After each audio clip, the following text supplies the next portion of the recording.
ఈ ప్రపంచంలో మరణం అందరికీ సహజం. కానీ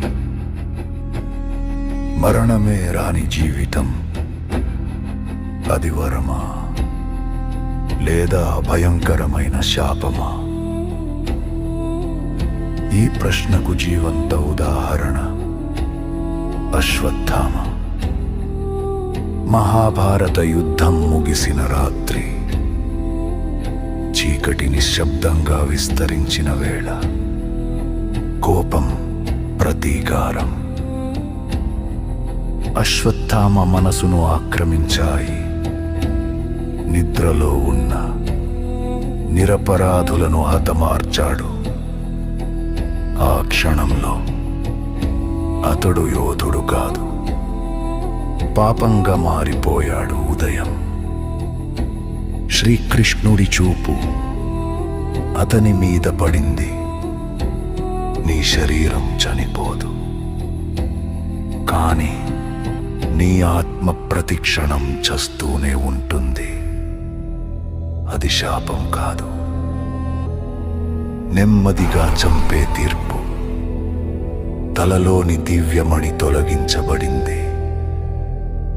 గాయం ఎప్పటికీ మానదు, రక్తం ఆగదు, నొప్పి తగ్గదు.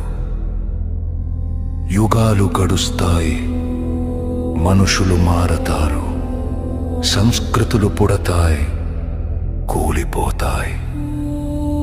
కానీ అశ్వత్థామ మాత్రం అదే గాయంతో, అదే నొప్పితో భూమిపై తిరుగుతూనే ఉంటాడు.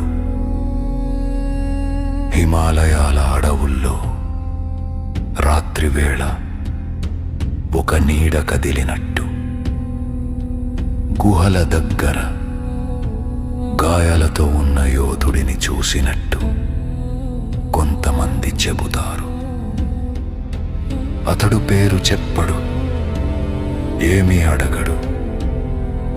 చూసేలోపే చీకటిలో కలిసిపోతాడట. అది నిజమా లేదా మన పాపాలకు కాలం చూపిస్తున్న హెచ్చరికనా? వీడియోల కోసం